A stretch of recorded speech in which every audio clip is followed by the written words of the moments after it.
오늘 우리에게 주신 하나님의 말씀은 마태복음 26장 1절에서 13절 말씀입니다. 예수께서 이 말씀을 다 마치시고 제자들에게 이르시되 너희가 아는 바와 같이 이틀이 지나면 유월절이라 인자가 십자가에 못 박히기 위하여 8일이라 하시더라. 그때 대제사장들과 백성의 장로들이 가야바라 아는 대제사장의 관정에 모여 예수를 흉기로 잡아 죽이려고 의논하되 말하기를 밀란이 날까 하느니 명절에는 하지 말자 하더라. 예수께서 베다니 나병 환자 시몬의 집에 계실 때 한 여자가 매우 귀한 향이요 한 옥합을 가지고 나와서 식사하시는 예수의 머리에 부으니 제자들이 보고 분기하여 이르되 무슨 의도로 이것을 허비하느냐. 이것을 비싼 값에 팔아 가난한 자들에게 줄 수 있었겠도다 하거늘 예수께서 아시고 그들에게 이르시되 너희가 어찌하여 이 여자를 괴롭게 하느냐. 그가 내게 좋은 일을 하였느니라. 가난한 자들은 항상 너희와 함께 있거니와 나는 항상 함께 있지 아니하리라. 이 여자가 내 몸에 이 향유를 부은 것은 내 장례를 위하여 함이니라. 내가 진실로 너희에게 이르노니 온 천하에 어디서든지 이 복음이 전파되는 곳에서는 이 여자가 행한 일도 말하여 그를 기억하리라 하시니라.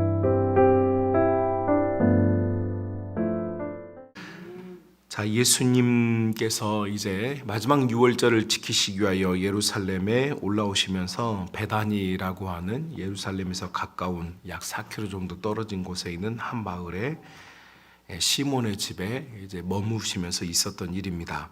자, 이때에 예수님께서는 시몬의 집에서 식사를 하시기 위하여서 그 가정에 방문하셨을 때 26장 1절부터 5절까지를 보니까 대제사장들과 또 사람들은 이제 예수님을 죽이기 위하여서 흉계를 꾸미고 있는 시간이었습니다.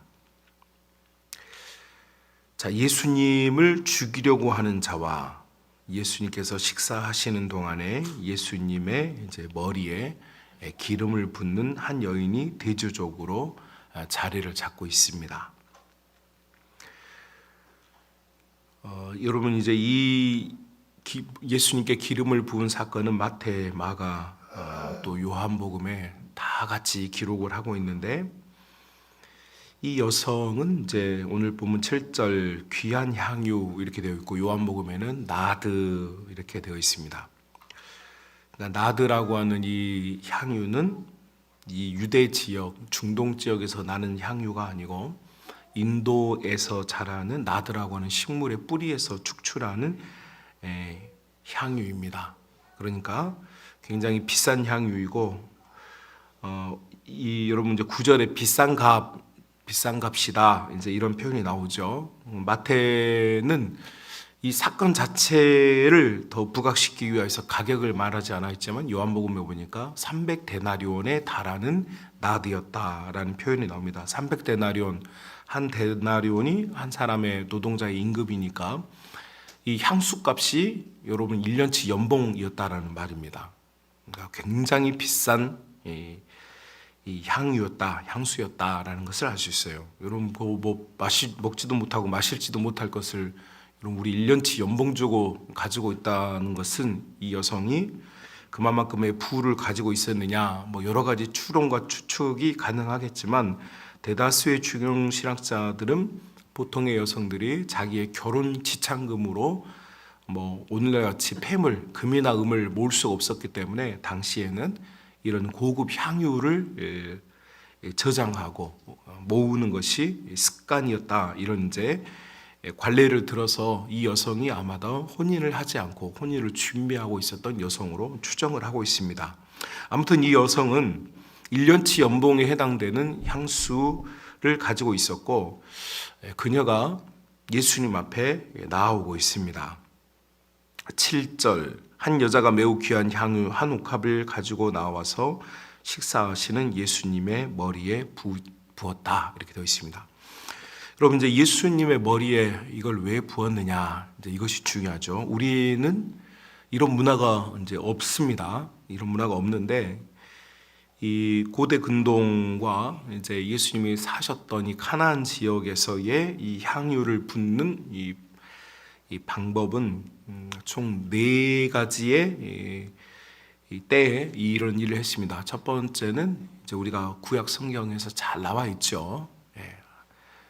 이 처음 기름 붓는 장면이 바로 이제 제사장의 위임식 때 제사장에게 기름을 부어서 하나님께서 그와 함께한다라고 하는 상징성을 두고 있고, 두 번째는 이제 왕에게 기름을 붓습니다. 기름을 받은 제사장이 이제 세상을 통치하는 왕에게 기름을 붓죠. 그래서 사무엘이 다윗에게 기름을 붓고 유다의 모든 왕들은 임직식 할 때 모두 다 머리에 기름을 부었습니다.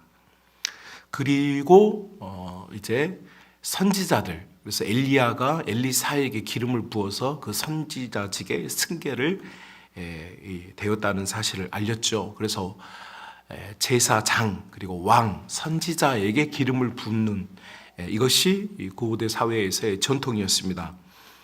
이것들은 모두 다 하나님과 관계가 있고 하나님의 권위가 사람에게 임재할 때 이런 방법을 사용을 했습니다. 자, 그러나 이제 마지막 네 번째 방법이 중요한데, 이 네 번째 방법은 뭐냐면 바로 장사 지낼 때 기름을 붓습니다. 여러분, 우리 뭐 한국 사회도 마찬가지지만 우리 장례 치를 때 보면 그 평상시에는 입지도 못할, 제가 그 장례식을 처음 치르는 전도사 때 제가 장례식장에서 좀 충격을 받았는데, 그 별것도 아닌 수의 한 벌을, 당시에 옷 한 벌이죠. 당시에 수의 한 벌이 100만 원 그러더라고요. 지금 생각해 보면 그 참 말도 안 되는 가격 아닙니까? 그 수의 그거, 여러분 우리 여성들, 우리 젊은 가정들은 아시겠지만 명품 뭐 티셔츠, 아니 무슨 이런 옷을 우리가 입는데 왜 그런 옷을 입히느냐 생각해 보면 그 옷 재질이 비싼 게 아니고 마지막이니까 그냥 그렇게 뭘 얼마를 달라고 그러든 다 주면서 장례를 치르는 거죠. 왜 그렇습니까?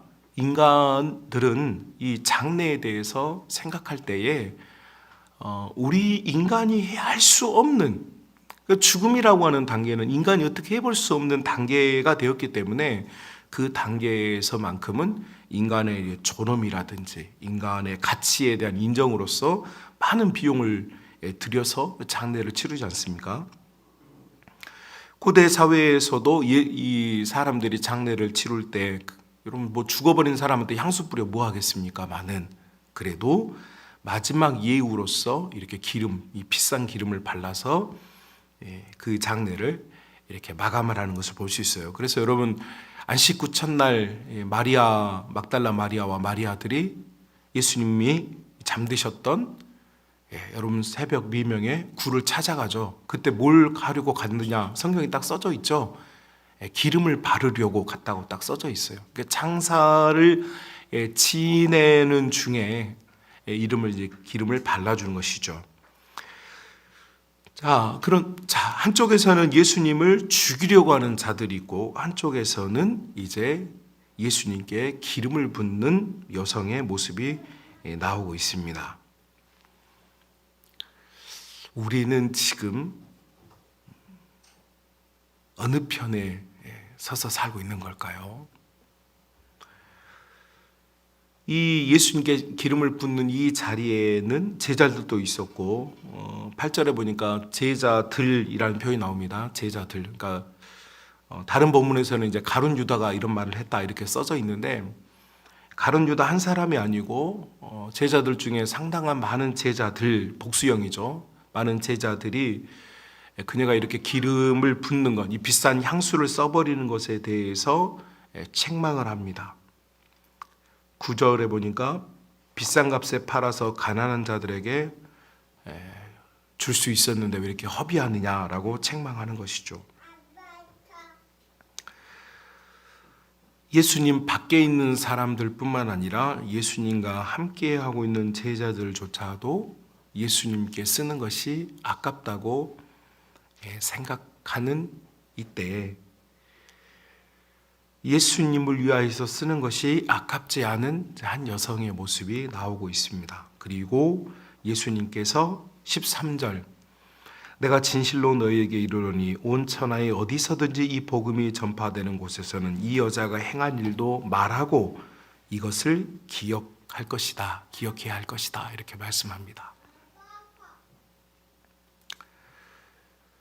예수님은 무엇을 기억하고 기념하라고 하는 것일까? 그렇죠? 그 이유를 12절에서 예수님께서 뭘 기억해야 될지 정확하게 우리가 헷갈리지 않게 말씀해 주고 있습니다. 이렇게 말하죠. 이 여자가 내 몸에 향유를 부은 것은 뭘 위해 부었습니까? 네, 예수님의 장례를 위하여서 살아있는 예수님에게 부었다.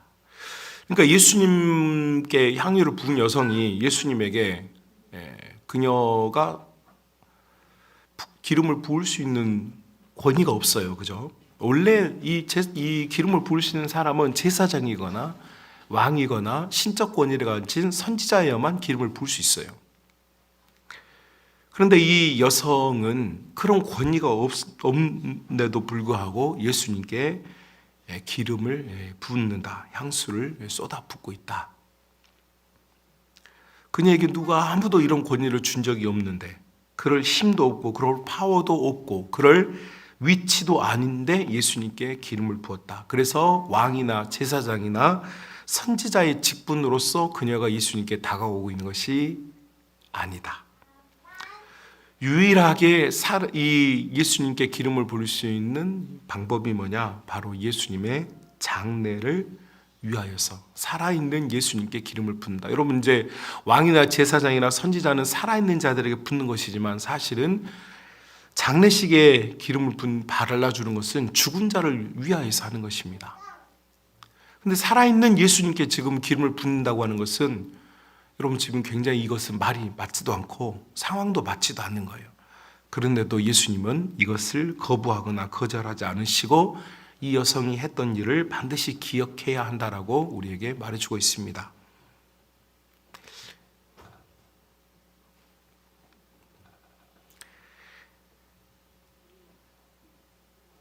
여러분, 우리가 이제 이 교회를 오래 다니고 신앙생활을 오래 하다 보면요,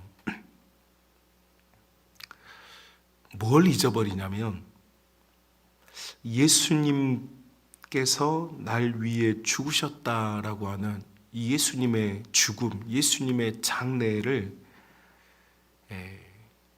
잊어버리고 또 잃어버리는 것 같아요. 그래서 우리가 예수님과 1년 동안 살면서 우리의 입에서 늘 나오는 말이 뭐냐면 예수님께 뭘 자꾸 해달라는 이야기만 해요. 그죠?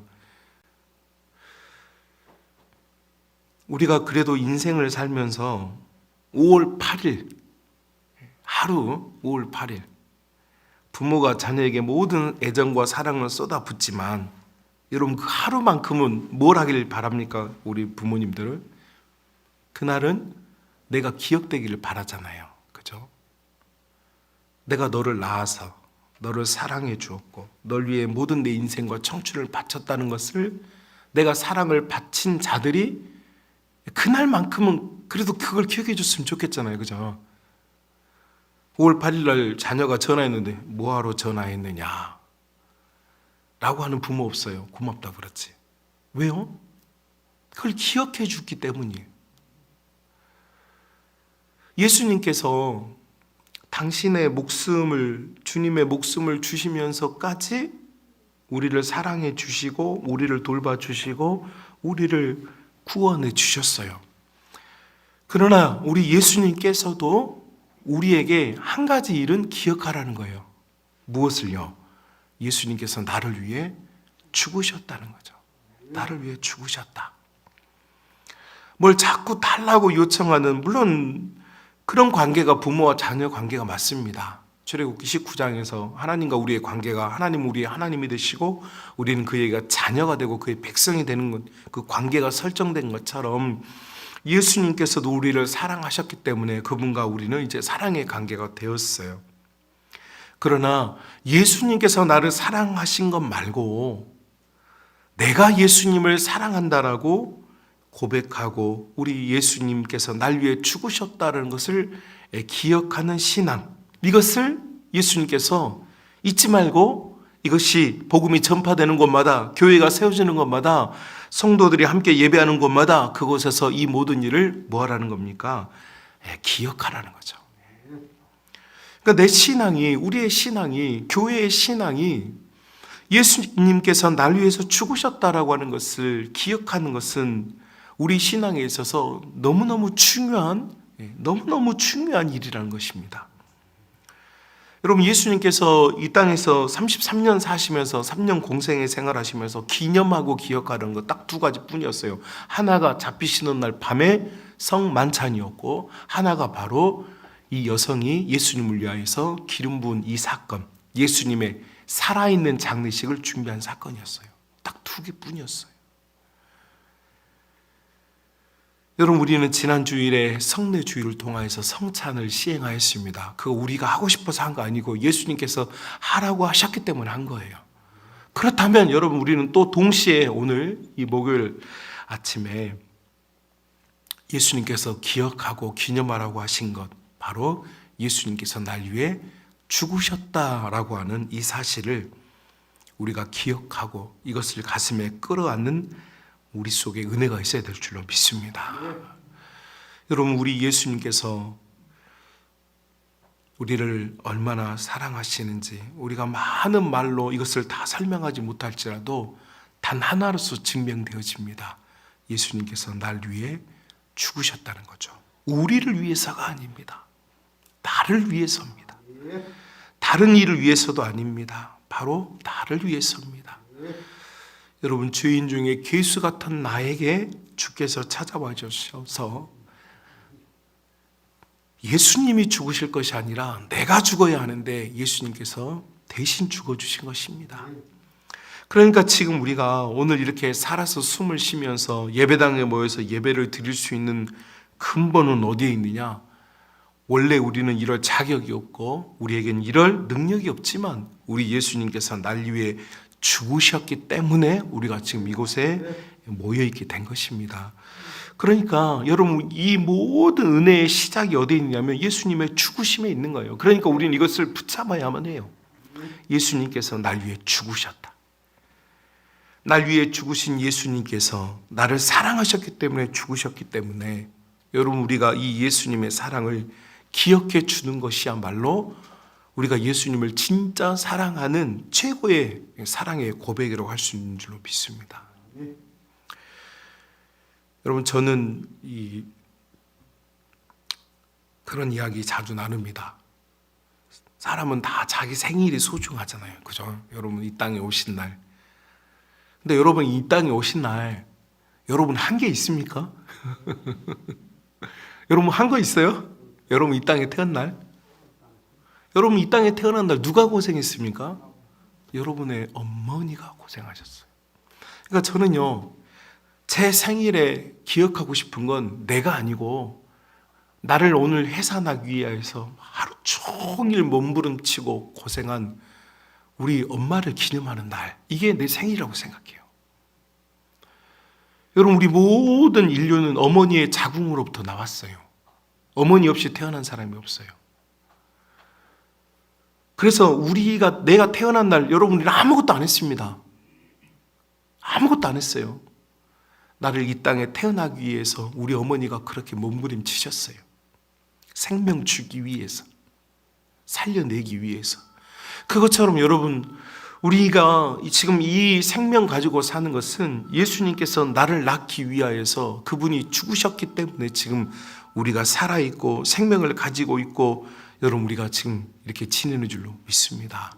그러니까요, 오늘은요, 어떤 날이냐면 예수님께서 날 위해 죽으시고 내게 생명 주시기 위하여 생명 버리신 그것을 기념하고 기억하고 붙잡아야 되는 날이에요.